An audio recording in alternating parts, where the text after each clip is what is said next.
যাদেরকে আমরা সম্মান আর ইজ্জত দিয়ে চেয়ারের মধ্যে বসাই, তাদের বাড়ি গাড়ি টাকা পয়সা সব বিদেশ তৈরি হয়। কোথায় তৈরি হয়? বিদেশ তৈরি হয়। তারা দেশের জন্য কোনো মায়া নাই, ভালোবাসা নাই, মহব্বত নাই। দেশের এলাকার প্রতিবেশীর জন্য কোনো মায়া নাই, মহব্বত নাই, ভালোবাসা নাই। একমাত্র দেশ জাতি ভালোবাসা দেয় একমাত্র আলেমগণ। ঠিক কিনা বলেন? আল্লাহ রাসূল বলেন, আল উলামা ওয়ারাসাতুল আম্বিয়া, আলেমগণ হলো নবীর ওয়ারিস। নবী যেইভাবে দেশের জন্য, জনগণের জন্য জীবন দিয়েছেন, রক্ত দিয়েছেন, সাহাবীদের জন্য ওনার ঘাম জড়া এরকম ভাবে সব কিছু করে সাহাবীদের জন্য, মক্কা মদিনার মানুষের জন্য উনি ঘাম জড়িয়েছেন। ঠিক নবীর শুরুতে নবীর ওয়ারিস আলেম ওলামারও এই নবীর মতো মেহনত করে দেশের জনগণ, যেখানে মসজিদ হয় মসজিদের ইমাম সাহেব জনগণকে নিয়ে মহব্বত আর ভালোবাসেন। যেখানে মাদ্রাসা তৈরি হয় মাদ্রাসার শিক্ষক ওই এলাকার মানুষদেরকে নিয়ে ভালোবাসা মহব্বত। যেখানে ওয়াজ মাহফিল হয় বক্তারা শ্রোতাদেরকে নিয়ে ভালোবাসা মহব্বত। যেখানে দ্বীনি পরিবেশ দাওয়াতে তাবলীগের কাজ হয় সেখানে দাওয়াতে তাবলীগের মানুষগুলো জনগণ নিয়ে মহব্বত আর ভালোবাসা।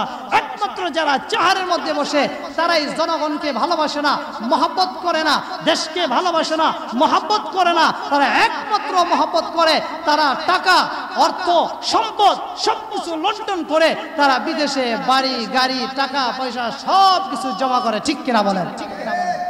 সারা বাংলাদেশে তাকায় দেখেন কোন আলেমের বিদেশে বাড়ি আছে কিনা। সারা বাংলাদেশে তাকায় দেখেন কোন মুফতি, মুহাদ্দিস, মসজিদের খতিব, মসজিদের ইমাম, মাদ্রাসার শিক্ষকের বিদেশ কোনো বাড়ি আছে কিনা, বিদেশ কোনো গাড়ি আছে কিনা, বিদেশ কোনো নারী আছে কিনা। যা কিছু আছে তারা সব দেশের জন্য, দেশের মানুষের জন্য, দেশের জনগণের জন্য। করোনার মতো একটা অবস্থা, এই ভয়াবহ অবস্থা আলেম ওলামারা, মসজিদের ইমাম, মাদ্রাসার শিক্ষকরা সর্বদাই মানুষের সেবায় নিয়োজিত ছিল। ঠিক কিনা বলেন? এই জন্য আল্লাহ রাসূল জেলে বলেন, মাল্লাম ইয়াশকুরিন নাস লাম ইয়াশকুরিল্লাহ। যে বান্দা বান্দি এরকম ভাবে মানুষের শুকরিয়া আদায় করতে পারে না, সে আল্লাহর শুকরিয়া আদায় করতে পারে না।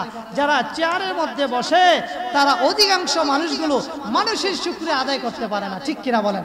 তারা মানুষের শুকরিয়া আদায় করতে জানেও না। না জানার কারণে আজকে তাদের বাড়ি গাড়ি টাকা পয়সা সব বিদেশে হচ্ছে। সারা বাংলাদেশে এমন একজন আলেম নাই যার বাড়ি গাড়ি বিদেশে আছে। এই জন্য দেশের জনগণকে বলবো, ও জনগণেরা এখনো সময় আছে। আমাদের দেশগুলোকে জনগণের সাথে যদি সম্পৃক্ত রাখতে চাই, আমাদের দেশগুলোকে যদি মানুষের সাথে সম্পৃক্ত রাখতে চাই, আমাদের দেশগুলোকে মানুষের ভালোবাসা যদি বুঝাই দিতে চাই, তাহলে এই জায়গার মধ্যে, এই চেহারাগুলোর মধ্যে যদি আলেমদেরকে বসানো যায়, তাহলে সেই আলেমরা কখনো দুর্নীতি করবে না, সেই আলেমরা কখনো বিদেশ বাড়ি করবে না, সেই আলেমরা কখনো বিদেশে গাড়ি করবে না, সেই আলেমরা কখনো বিদেশে নারী করবে না। একমাত্র আলেমরাই দেশ সমাজ জাতিকে রক্ষা করতে পারে। ঠিক কিনা বলেন? এই জন্য সর্বদাই শুকরিয়া আদায় করে সারা পৃথিবীর মধ্যে একমাত্র যারা নবীর ওয়ারিস, আল উলামা ওয়ারাসাতুল আম্বিয়া, নবীর ওয়ারিসরাই একমাত্র আল্লাহ রাব্বুল আলামিনের শুকরিয়া আদায় করে।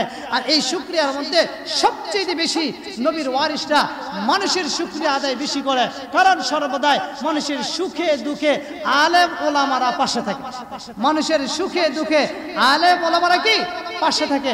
এই জন্য আমি বলতে চাই যে আল্লাহ রাসূল সাল্লাল্লাহু আলাইহি সাল্লাম যেহেতু বলেছেন, মাল্লাম ইয়াশকুরিন নাস লাম ইয়াশকুরিল্লাহ, যে বান্দা বান্দি মানুষের শুকরিয়া আদায় করতে পারে না, সে আল্লাহর শুকরিয়া আদায় করতে পারে না।